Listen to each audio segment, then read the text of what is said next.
السلام عليكم ورحمة الله وبركاته. إن الحمد لله نحمده ونستعينه ونستغفره ونعوذ بالله من شرور أنفسنا ومن سيئات أعمالنا. من يهده الله فلا مضل له ومن يضلل فلا هادي له. أشهد أن لا إله إلا الله وحده لا شريك له وأشهد أن محمدا عبده ورسوله. اللهم صل وسلم وبارك على محمد وعلى آله وأصحابه ومن استنى بسنته إلى يوم الدين. أما بعد، يا أيها الناس اتقوا ربكم الذي خلقكم من نفس واحدة وخلق منها زوجها وبث منهما رجالا كثيرا ونساء. واتقوا الله الذي تساءلون به والأرحام إن الله كان عليكم رقيبا.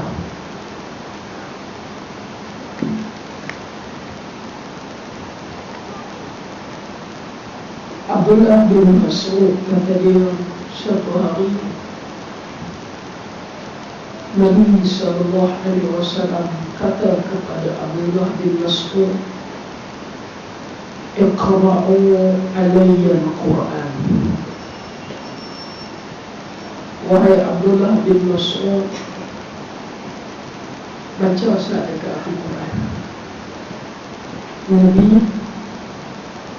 beritahu ke Abdullah bin Mas'ud, Abdullah bin Mas'ud baca Quran kan. Qultu, kata Abdullah bin Mas'ud, aqra'u alayka al-Quran wa alayka unzil. Wahai Rasulullah, kami nak baca Quran, aku nak baca Quran pada kamu, sedangkan kepada kamu diturunkan Quran. Nabi kata, Abdullah bin Mas'ud, baca dekat aku Quran.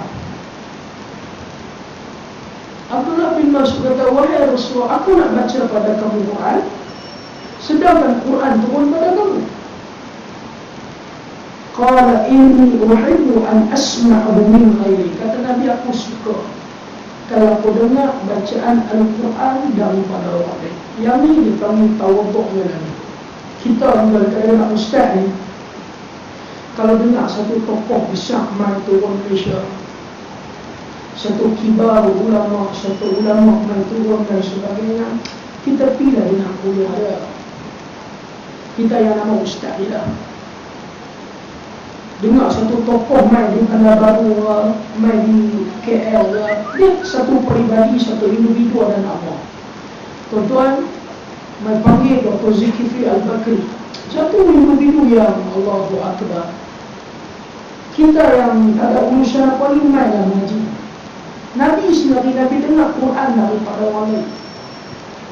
Kemudian faqara'tu alaihi surat An-Nisa hatta jitu ila hadhihi al-ayah fa kayfa idza ji'na min kulli ummatin bi shahidin wa ji'na bika 'ala ha'ula'i shahida. Sampai ayat daripada surah An-Nisa ni, ayat 41.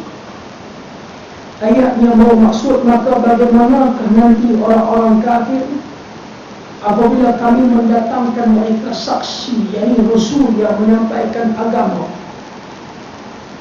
Kami mendatangkan kepada Muhammad sebagai saksi atas mereka sebagai umat. Macam mana lagi orang kafir pada hari kiamat bila Nabi dibawa kepada mereka, macam mana mereka nak jawab? Nabi yang dok sampai Islam, yang Nabi dok cerita tentang Islam, mereka lawan habis-habisan, mereka tidak beriman Nabi. Nabi sampai ayat ni, Nabi kata kepada Abdullah bin Mas'ud, hasbukal al'an, hasbukal al'an. Kata Nabi kepada Abdullah bin Mas'ud, cukuplah, cukuplah, cukuplah. Fantafattu ilaihi ila ainahu tudribaan.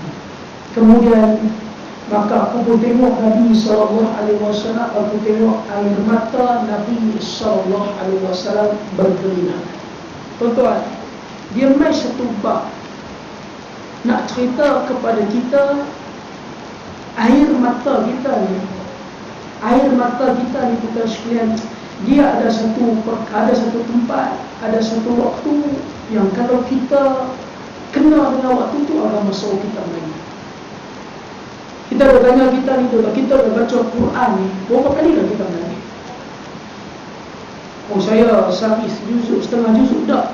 Kita faham Quran macam mana, banyak mana dah kita menangis. Saya nak cerita Nabi SAW. Kita tengok anak imam di Masjidil Haram, Imam Masjidil Haram. Jadi kita pun takut Nabi semayang di Masjidil Haram, tuan. Siapa faham, tak faham juga. Imam Masjidil Haram paling senang Syurain. Syurain ni kalau baca kata sekalian, kalau tu tak pernah solat belakang Syurain, baca sikit teriak, baca sikit teriak. Lepas tu tuan-tuan yang payah pergi umrah ni,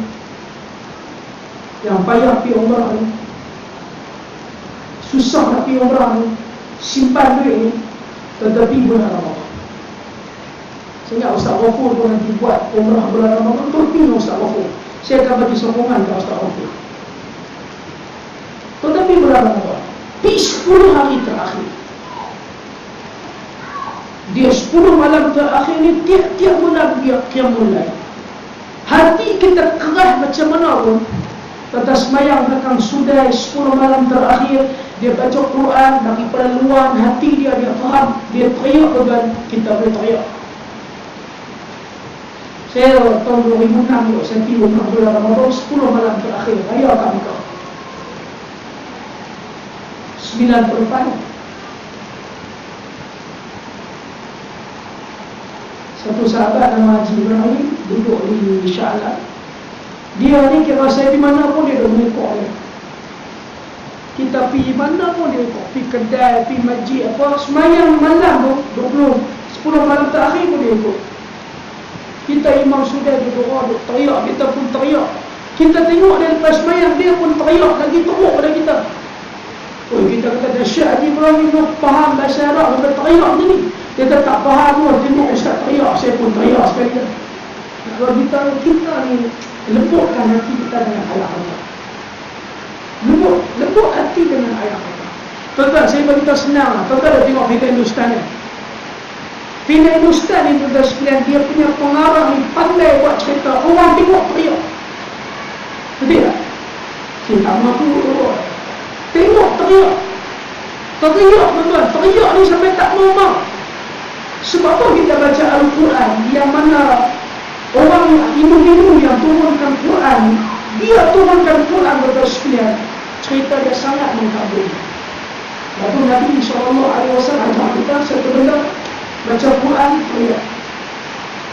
Dia dengar betul sekalian, dia dengar cerita bab syurga, bab neraka, teriak. Nabi SAW cerita bab neraka ni, sahabat tunduk ni betul sekalian, ni bunyi sedar dengan teriak, takut dengan neraka. Kita mau sampai saya bagi dah link kan, Syekh Marmasi daripada Saudi. Tengok dah yang saya bagi link tu. Kalau tengok dah dia ni, Allahu Akbar, lagi di Saudi kira dia paling top. Dia ceramah daripada jiwa dia, daripada hati dia. Cakap sikit teriak. Orang yang duduk depan ni pun teriak semua. Jadi insyaAllah kita minta kepada Allah, tapi kita lembut. Kalau kita baca Quran, kita faham. Allah cerita bab syurga, kita minta syurga. Allah cerita bab neraka, kita teriak, kita takut dan bersyukur. Kalau Allah Ta'ala campurkan kita dalam Allah alam itu sebagai mukadimah pada kita masuk dalam ni hadis yang seterusnya dalam bab jenazah. Dalam bab jenazah. Hari itu kita cerita kepada tuan-tuan mengenai apa dia, mengenai hadis Ja'far. Ingat tak hadis Ja'far yang bila dia meninggal dunia, Nabi suruh ahli keluarga Ja'far, adik-beradik, kaum kerabat Ja'far, tolong masak sikit makanan, hantar kepada keluarga Ja'far. Betul tak? Ada sahabat tanya masa saya ramai tadi, Ustaz, kita nak rujuk di mana? Selalu kita yang buat makan bagi kepada orang main rumah juga. Yang kita baca itu Nabi semua jiran tetangga yang masak makanan hantar kepada keluarga orang masing-masing. Nak merujuk di mana? Paling senang kita rujuk kita fiqh manhaj. Fiqh manhaj ini kitab fiqh mazhab Syafi'i. Saya ada dalam bahasa Arab 3 jilid. Tuan-tuan boleh cari terjemah. Fiqh manhaj dalam bahasa Melayu dikeluarkan oleh Jabatan Agama Islam Negeri Sembilan. Dua ada bahasa ini. Ini gambar mana tu? Ini rompin punya gambar ni, kami bukan rompin. Rompin. Rembak. Dalam ni dia ada cerita detail. Kata tengok saya ambil ya. Dia kata antara benda-benda yang agama tak suka, keluarga si mati sibuk menyediakan makanan dan menjamu orang ramai sebagaimana kebiasaan masa kini. Hal ini adalah bid'ah yang sangat bertentangan dengan sunnah yang menganjurkan sebaliknya, yaitu sebagai mereka yang menziarahi jenazah menyediakan makanan dan menghantarnya kepada keluarga si mati, atau seseorang mengundang dan menjamu mereka di rumahnya. Begitu juga sunnah menyediakan makanan yang banyak yang mencukupi keperluan sehari semalam untuk orang yang ditimpa musibah. Maka dia bawalah hadis Ja'far, hadis yang kita baca itu.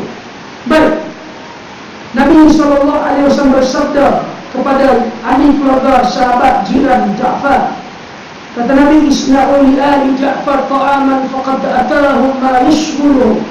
Kata Nabi, wahai adik-beradik kaum kerabat jiran tetangga Ja'far, masaklah makanan, hantarlah ke rumah Ja'far makanan, kerana mereka telah ditimpa dengan satu perkara yang menyebabkan. Keluarga si mati atau orang lain, ini mana dia? Termasuk dalam perkara bid'ah ialah perbuatan keluarga si mati mengadakan kerumunan yang mereka namakan sempena berlalu 40 hari atau seumpama. Sekiranya perbelanjaan kenduri tersebut diambil daripada harta hak para waris dan antara mereka terdapat pula yang yatim belum balik, maka perbuatan tersebut sangat dilarang. Maka harta anak yatim dan menghilangkan haknya bukan untuk kepentingan diri. So, kita boleh rujuk buku ini, fiqh manhaj dalam mazhab Syafi'i, diterbitkan oleh, saya ingat tak lama lagi buku ini boleh bertarik-tarik lah. Saya ingat lah, tak lama lagi. Jadi jangan marah saya, nak marah di bawah ni, penerbit yang keluarkan buku. Wallahu'alam. Saya bagi panas sikit, malam ni dah sejuk, tak sambung lagi. Kita masuk ni keluar ni. Jenazah ni ke orang?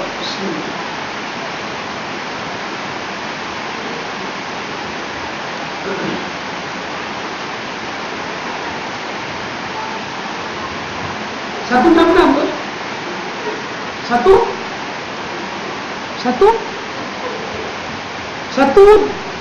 63.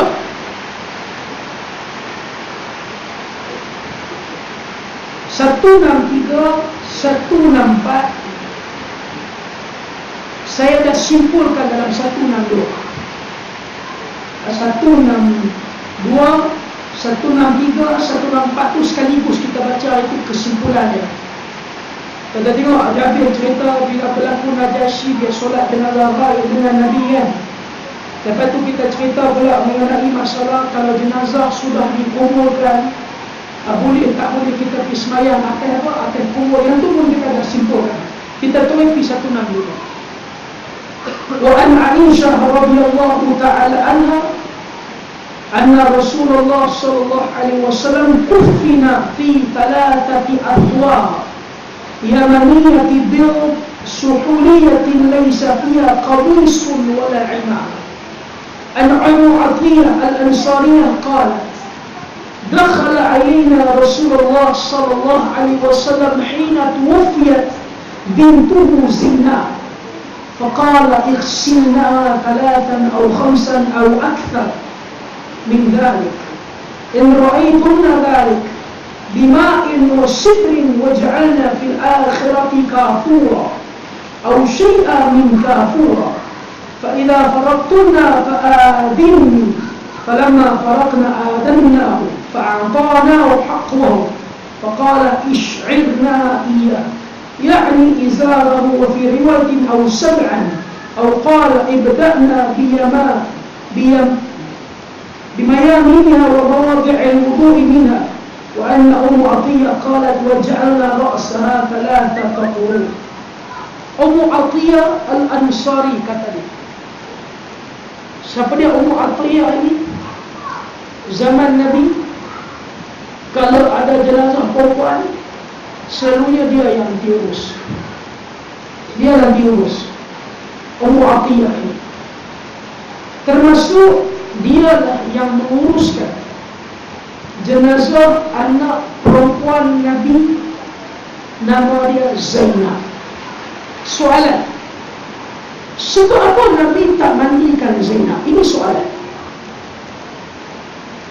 Nabi ada, Nabi bagi arahan kepada Ummu Atiyah. Nanti kita akan tengok arahan tu, buat macam ni, buat macam ni, buat macam ni. Lepas tu bagi aku soalan, sebab apa Nabi tak mandikan Zainab? Ini soalan. Siapa boleh jawab? Tak ada hadiah, lupa. Sebab apa Nabi tak mandikan Zainab? Itu soalan.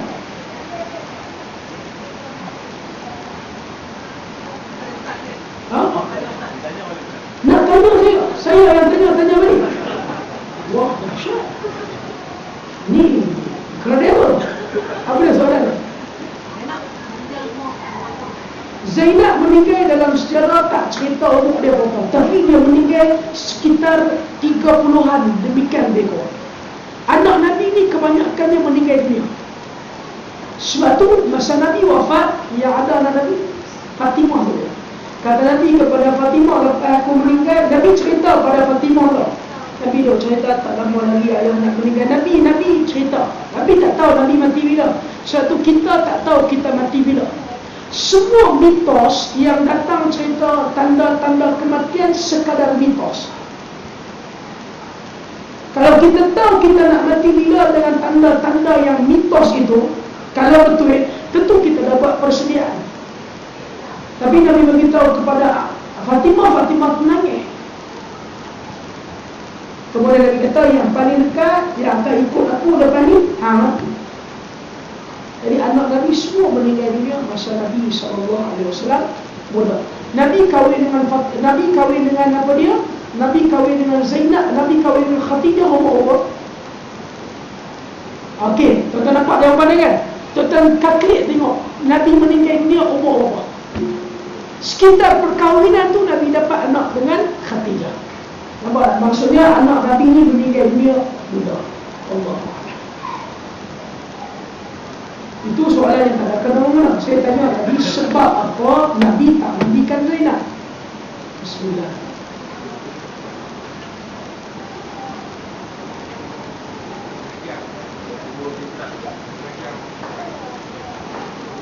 Kalau Nabi nak mengajak orang perempuan, Nabi kena ada.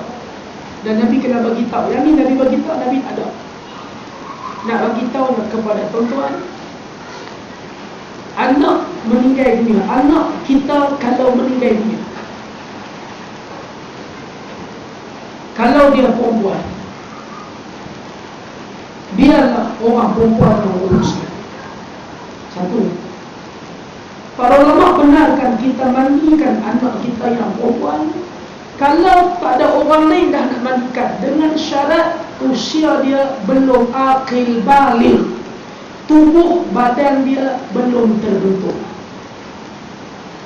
Kalau dia dah umur belah, dah 15, 18, 20, tubuh badan dah terbentuk, benda yang memalukan.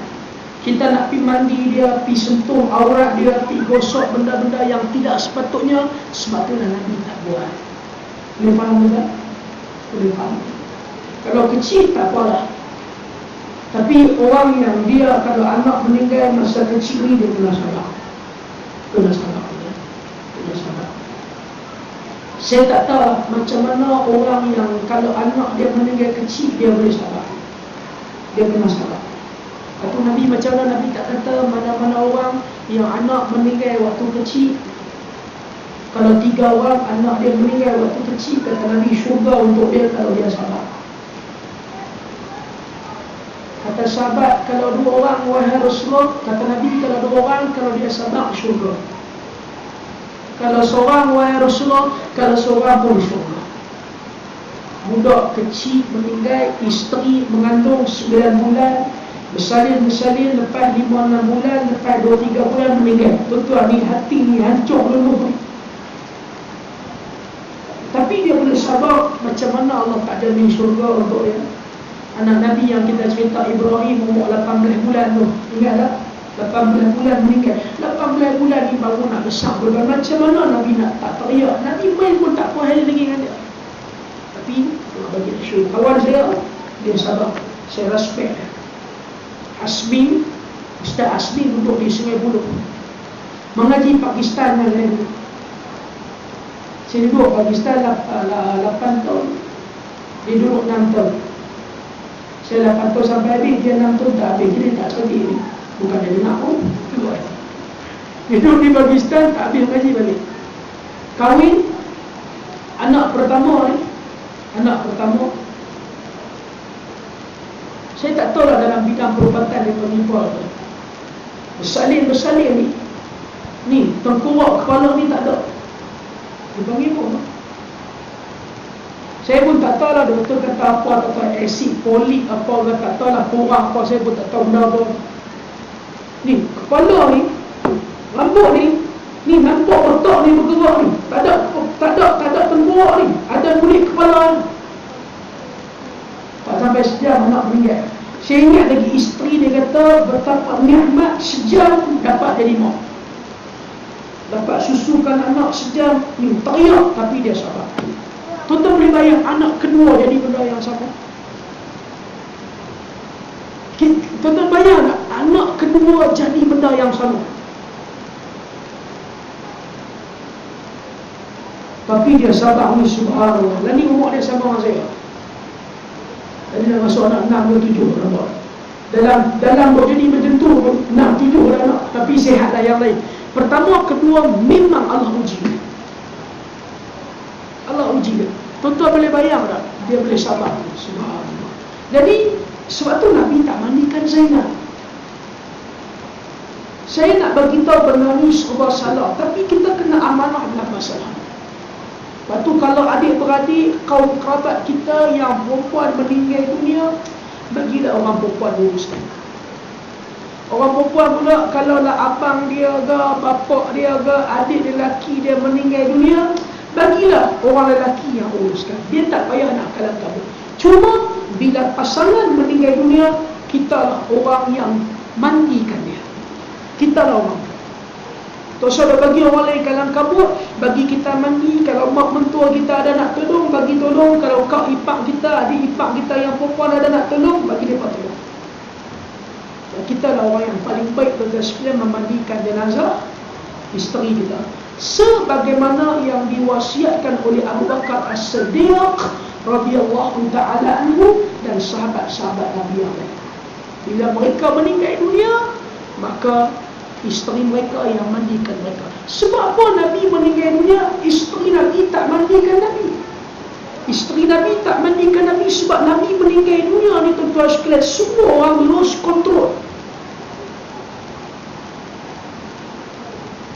Semua orang ni macam hilang punca. Hilang punca, tuan-tuan. Tuan-tuan boleh bayang tak tahun ni bila Tok Muni Azim meninggal dunia, ramai orang dia macam dia tak boleh nak cakap. Dia macam tak boleh terima benda tu. Tak boleh terima benda tu biasa. Tok Muni meninggal ni tak boleh cakap. Ada seorang masih tak boleh cakap, tapi rokok tu balas 3 batang juga. Dia nak kembali pada normal tu. Dia nak terima kenyataan dia kena balas rokok sekotak tu. Sajalah cerita sikit. Benda ni berlaku kepada Umar. Umar, Nabi meninggal dunia. Tuan-tuan dengar dah kisah tu. Umar duduk depan. Hampa kata Nabi mati ni, pedang ni aku ajak hampa. Nabi ni pergi munajat kepada Allah macam Musa pergi munajat dulu. Abu Bakar main tengok Umar duk lose control. Dia masuk dalam, dia buka kain yang tutup muka Nabi. Dia kata, wahai Rasulullah, maut yang hang selalu duk cerita kami hari ni dah sampai. Dia cium Nabi SAW, dia keluar, wa ma Muhammadun illa rasul qad kana, dia baca ayat tu, wa ma Muhammadun illa rasul. Macam ayat tu, wa ma Muhammadun illa rasul. Tak ingat dah. Wa ma Muhammadun illa rasul qad khalat min qablihim. Tak ada tu hadis pun ada. Tak ingat dah lama tak baca ayat tu. Wa ma Muhammadun illa rasul.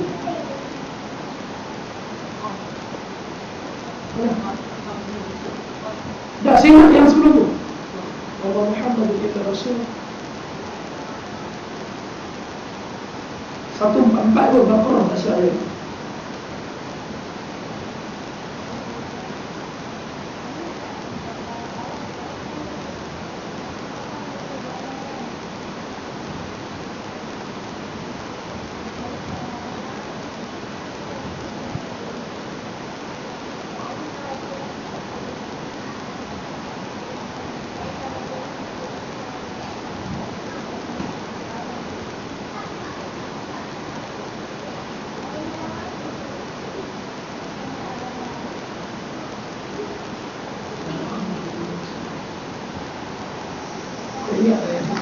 Ayat 144 Baqarah lah ada yang pernah saya tak ingat dah. Maka dia sebut, dia baca ayat tu, kemudian dia kata, man kana ya'budu Muhammad fa inna Muhammad qad mat, wa man kana ya'budu Allah fa inna Allah hayyun wa la yamut. Dia kata tidak lain melainkan Muhammad itu seorang rasul. Telah berlalu sebelum Muhammad itu beberapa rasul. Afa in madha aw qutilan qalabtum ala aqabikum faman yanqalib ala aqibai falan yadurra syai'a wa sajazillahu syakirin. Ya, dah tua ni, dia lupa kan dah. Nanti tuan-tuan sampai umur saya, tuan-tuan tahu lah. Kata Nabi SAW, kata Abu Bakar, Allah sebut tidak, Muhammad itu malaikat rasul. Telah berlalu sebelum Muhammad itu beberapa rasul. Apa in mata, kalau Muhammad ni mati ataupun terbunuh dalam medan peperangan, adakah kamu nak kembali ke belakang? Bila dengar Muhammad mati, Umar baru teringat semula. Dia kata seolah-olah ayat ni aku terlupa. Macam saya terlupa tadi. Kemah tu dalil, kemah. Dalil cukup kemah. Kalau Umar boleh terlupa, kita pun boleh terlupa. Jadi benda ni biasa. Benda ni biasa. Jadi tuan-tuan, biar kalau meninggal dengan isteri suami, kalau kita meninggal, isteri uruskan. Dia meninggal, kita uruskan. Boleh faham tuan-tuan tak? Kalau orang tanya pasal apa Nabi tak mandikan Zainab, saya nak beritahu dah sebab-sebab tadi. Jadi Nabi beritahu kepada Ummu Atiyah,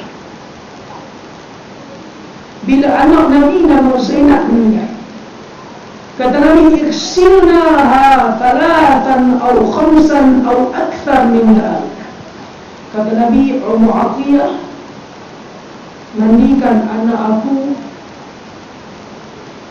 Zainab ni 3 kali, 5 kali atau lebih, atau yang mana yang perlu. Kalau 3 kali bagi mandi itu dah bersih, cukup dah. Kalau tak, tambah 5 atau yang mana yang perlu.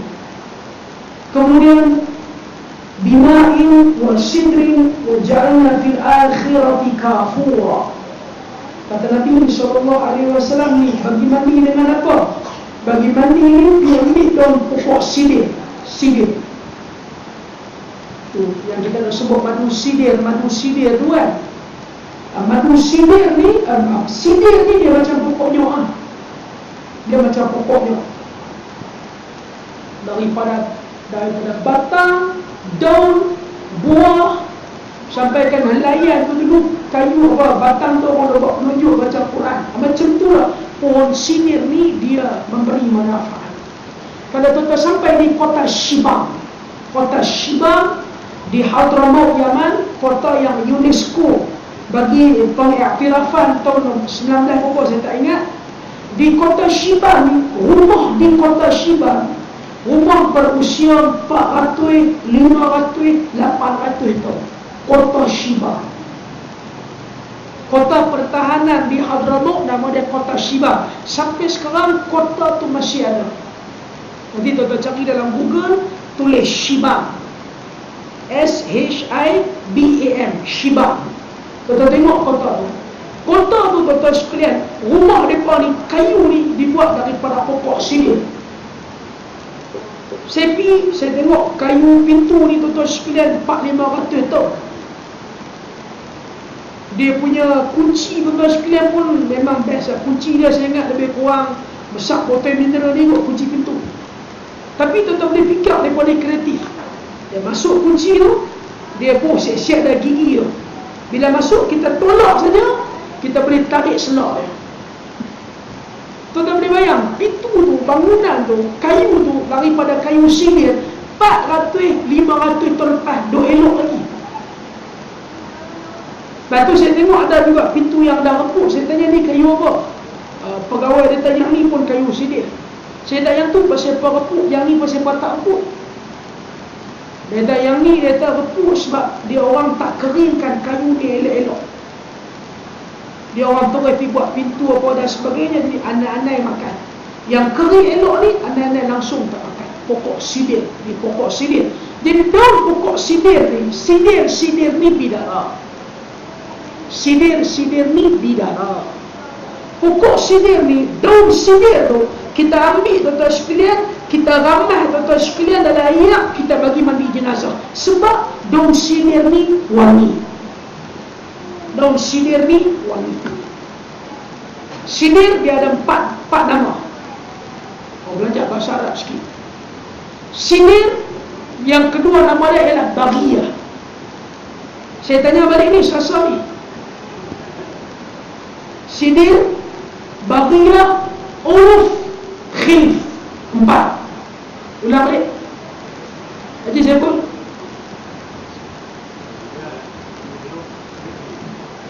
apa dia? Macam tak betul yang tajwid tu. Sidir, Baghiyah, Uluf, Khilf. 4. Orang Hadramaut panggil madu sidir ni dia panggil Baghi. Dia panggil Baghi.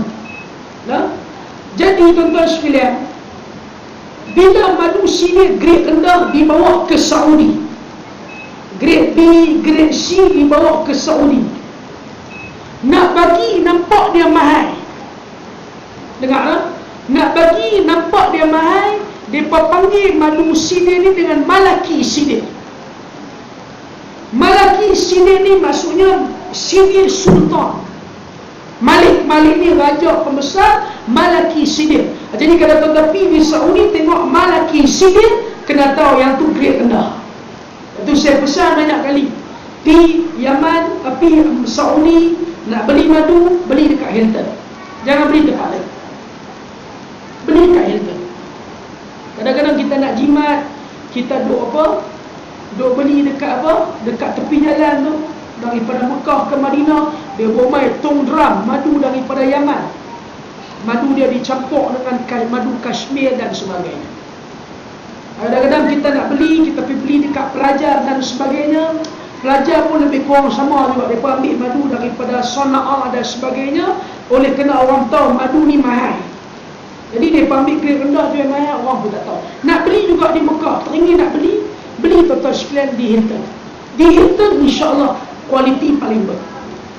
Saya tahu sebab kita ambil ni tuan-tuan sekalian, kita ambil sama juga kualiti yang kita ambil ni di antara di Mekah hanya di Hilton saja. Baik, sambung. Bukan bab madu persoalan dia hari ini. Bab madu kita bincang nanti bila kita berbual madu. Waj'alna fil akhiri kafura, last kali mandian terakhir ambil kapur barus. Kita mandikan last kali dengan kapur, orang Melayu panggil apa? Orang panggil kapur barus. Kita panggil apa? Kapur barus kan? Orang Arab panggil kafur.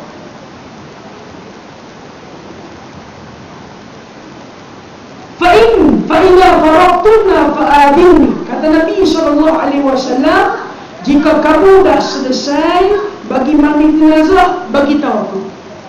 Ummu Atiyah bagi tahu. Ketika kami telah selesai, maka kami beritahulah Nabi SAW. Beliau lalu memberi kami kain dan bersabda, kenalkanlah kain ini padanya. Dalam riwayat yang lain dikatakan, atau mandikanlah dia 7 kali. Nabi bersabda, mulailah daripada anggota badan sebelah kanan dan anggota-anggota wudu. Ummu Atiyah mengatakan, kami menjalin rambut Zainab menjadi berkepang 3. Maksudnya lepas daripada mandi, Nabi SAW bagi kain kepada apa dia? Kepada Ummu Atiyah untuk kafankan Zainab. Ada para ulama kata Nabi bagi kain yang Nabi selalu pakai, bagi kain yang Nabi selalu pakai itu kena dulu kulit badan dia, kemudian baru balut dengan kain kafan. Ada pendapat yang kata macam tu. Boleh faham tak? Jadi lepas daripada mandi semua clear, maka rambut Zainab yang panjang ni, maka mereka pun ikat. Dia panggil apa itu? Saya panggil dendan ni. Dendan tu, dia ambil 3 tu, dia silang itu. Dia panggil apa? Dia panggil dendan kan? Dandan ke dendan? Ada dandan jadi 3. Maksudnya rambut dia panjang.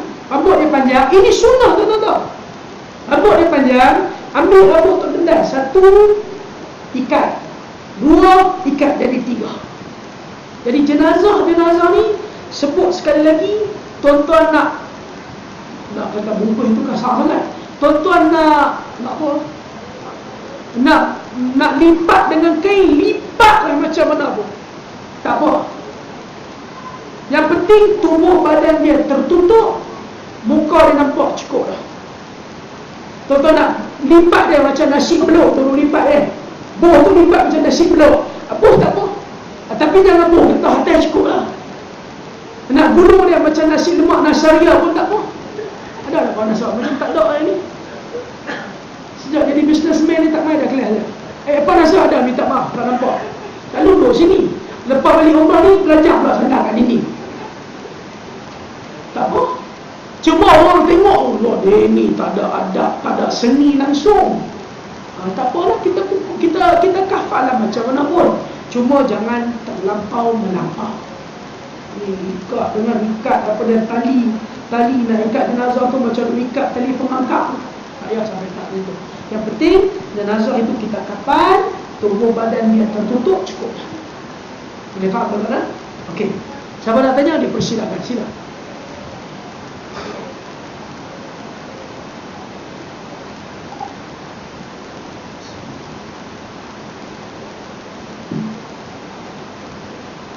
Dia, tuan-tuan, kitab ni dia pemain hadis tak susun lah. Dia pemain hadis bab jenazah tak susun. Jadi kita akan baca kitab Al-Wajiz dengan ahkam janaiz, 2 kitab lepas kita selesai bab ni. Lepas kita selesai bab ni, kita akan baca kitab Al-Wajiz dan juga ahkamul janaiz untuk kita nampak gambaran sempurna daripada mula nazak, lepas meninggal dunia, apa kita nak buat pada dia, apa tanggungjawab kita ahli keluarga, macam mana nak mandi, detail, kapan, semayang, ke bumi. Dia akan cerita secara detail. Abdullah bin Abbas kata dia, bainama rajulun waqifun bi Arafah idh waqa'a an rahilatihi faqasathu aw qala fa'awqasathu Faqala Rasulullah sallallahu alaihi wasallam ighsiluhu bima'in wa sidrin wa kaffinuhu fi thawbain wa la tuhannitu wa la tukhammiru ra'sahu fa innahu yub'athu yawmal qiyamah mulabbiyan. Wa fi riwayatin wa la tukhammiru wajhahu wa ra'sahu. Qala al-musannif al-waqsu qasra unuq. Kata Abdullah bin Abbas, ketika mana seorang lelaki sedang wukuf di Arafah. Ni kira musim haji. Dia wukuf di Arafah, dia duduk di atas unta dia. Tiba-tiba dia jatuh daripada unta dia. Ni apa dia, tengkuk ni patah mati.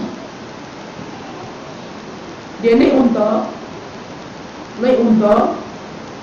Unta tu macam mana, tak tahu kan, dia jatuh daripada unta ni, tengkuk patah mati.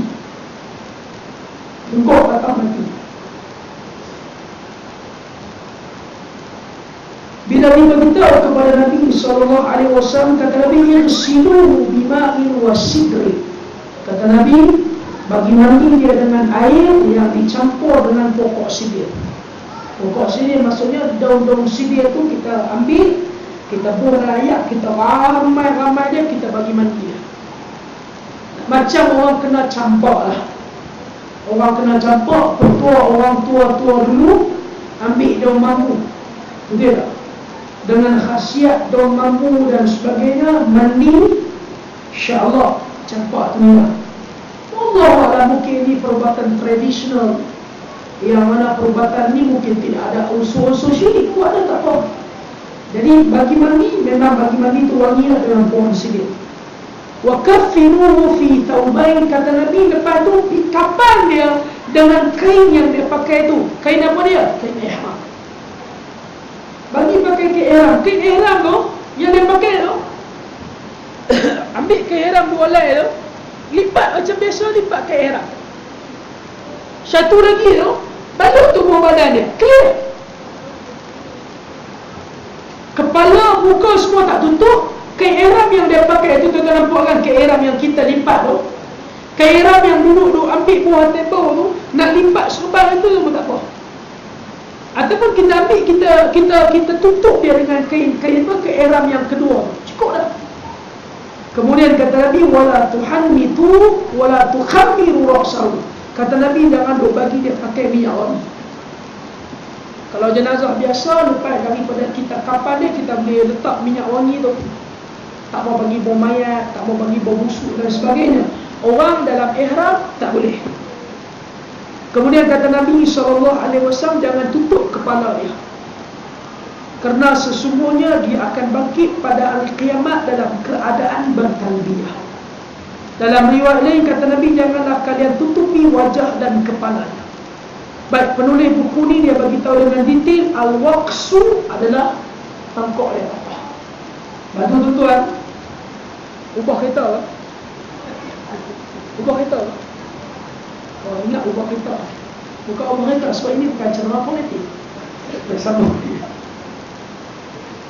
Jadi apa dia, al-waqsu patah tangkuk. Sebab tu tuan-tuan kena terima atau kena belajar. Kita bila pergi Mekah, pergi Madinah, kita mati, kita mau kita dikebumikan di sana, betul tak?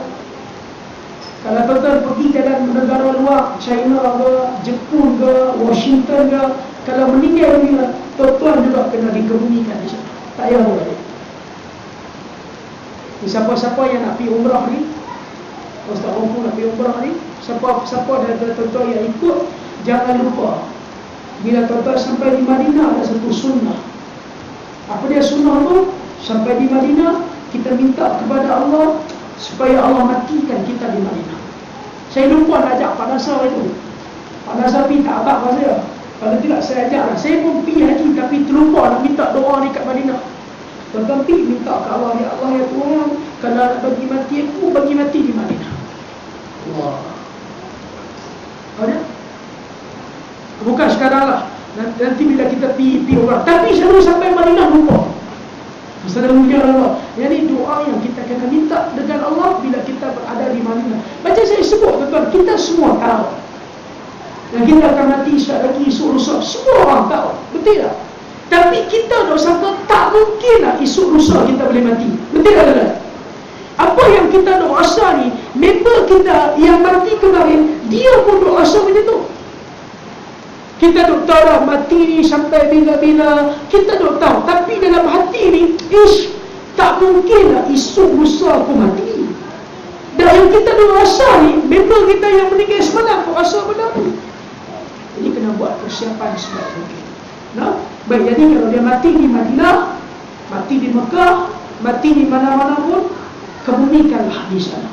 Orang yang dia berihram, bila dia berihram, bila dia buat umrah, bila dia buat haji, meninggal.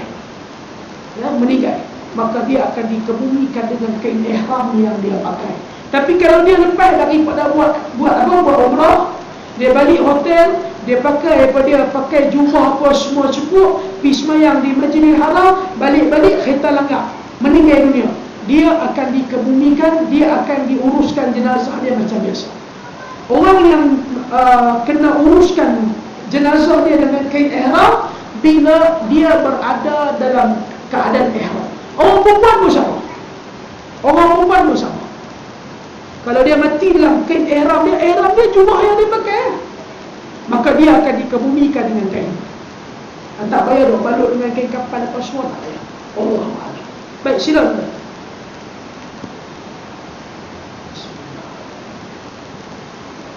Soalan, jenazah perempuan dikafan menggunakan kain telekung dibolehkan ke tidak? Biasanya dipakai kain telekung sebelum dikafankan. Tidak perlu. Tidak perlu. Tidak perlu. Zaman Nabi pun telekung tak ada. Jadi cukuplah kita bubuh di atas kain kafan dan sebagainya, kita kafankan dia macam biasa sahaja. Tak payah bagi dia pakai telekung. Ada tempat-tempat tu tulis pula dekat ni, dia ni alif lam ha. Tulis pula dekat pipi ni Muhammad. Tak payah sampai tahap itu lah. Wallahu a'lam. Nanti kita akan tengok dengan lebih detail insya-Allah. Sebab tu dalam hadis yang kita cerita tadi Zainab, tak diceritakan di pagi dia pakai tudung dan sebagainya. Yang penting kafankan dia, hanya boleh nampak muka dia sahaja. Wallahu a'lam. Kalau dia dalam keadaan ihram, kalau lelaki, kita balut dia dengan kain ihram tu. Kain ihram tu besar, balut dia, nampak muka dan kepala saja. Yang lain semua kita tutup. Wallahu a'lam.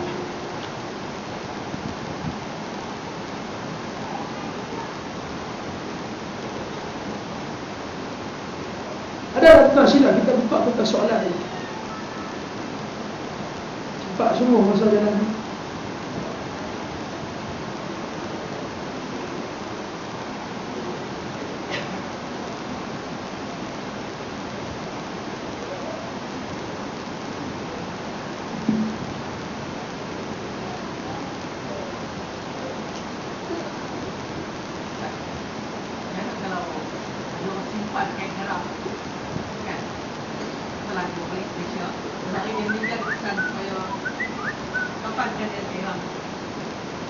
Tak boleh, dia bukan dalam keadaan ihram. Nanti dia dulu buat umrah, buat haji, dia balik, dia kata nanti kalau dia meninggal dunia, kafankan dia dengan kain ihram yang dia pernah pakai masa buat haji umrah. Nabi suruh kita ni bila kafan orang, beli kain paling nipis sekali. Beli kain paling nipis yang paling senang untuk, kain yang paling murah sekali. Kain ihram tu tuan sekalian, kain ihram Malaysia dia panas. Punya tebal tu Allah saja yang tahu. Ni pakai kain ihram tu dia jerak penuh. Kalau kita tengok orang lain, orang Pakistan mana lah, dia pakai kain ihram biasa. Kain ihram kita ni punya tebal Allah saja yang tahu. Jadi tak payah kita penuhi wasiat dia. Wasiat perlu dipenuhi kalau wasiat tu tidak melampaui batasan. Dia pesan, dia kata kalau dia meninggal dunia, dia kata tu kereta dia duk ada, BMW tu duk ada, dia tak suruh bagi kat satu ustaz duk mengajar hari Selasa, minggu pertama, ketiga, keempat. Yang tu kena tunaikan. Yang tu kena tunaikan. Ada kita bagi ustaz tu pakai, nanti ustaz tu pergi mengajar, dan kereta tu boleh pahala. Yang tu sebelum meninggal dia nazar tu kena call lah. Jadi kita pergi ambil puji lah. Jadi dia main nazar bukan ni, abaikan saja. Wallahualam. Sila.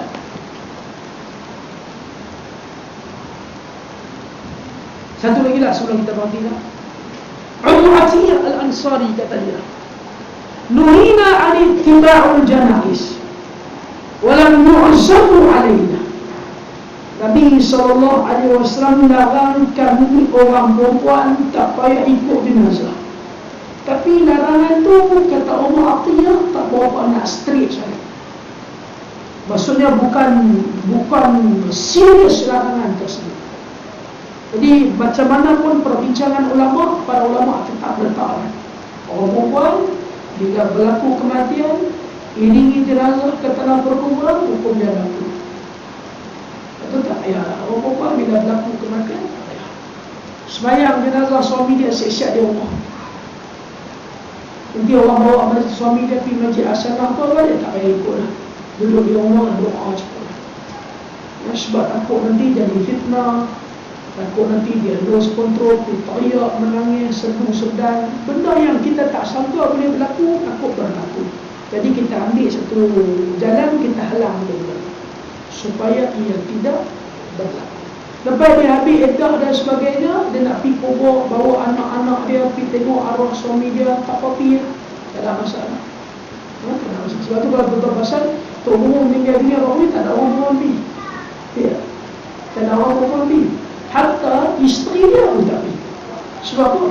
Sebab haji ni dia orang yang haji, dia mengajar dan dia praktikalkan benda-benda ni. Saya bagi tahu terang-terang, kena pesan ke anak isteri kita. Ni kadang-kadang muslimat dia mengaji ni, bila suami dia meninggal dunia, dia terumpah habis semua dia mengaji. Dia kalang kabut juga nak pergi kubur.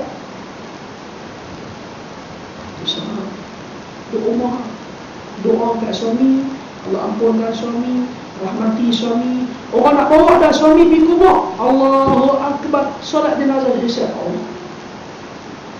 Solat jenazah siap Allah. Kalau tak ada siapa nak solat jenazah di rumah, nak solat di masjid Asyanah, solat. Lepas tu balik. Tak payah nak ikut sampai ke tanah kuburan. Yang Nabi tu kata siapa yang sembahyang jenazah, kemudian dia ikut jenazah sampai ke tanah perkuburan, ikut jenazah sampai tanah perkuburan tu dia eksklusif untuk orang lelaki. Orang perempuan tak payah. Allah Ta'ala. Lepas ni kita tengok hadis 169 insyaAllah. Okey, siapa ada satu dua soalan berkenaan boleh tanya. Kalau tak, insyaAllah kita akan jumpa pada hari Selasa ni insyaAllah. Sila. Yang berkenaan dulu. Ya.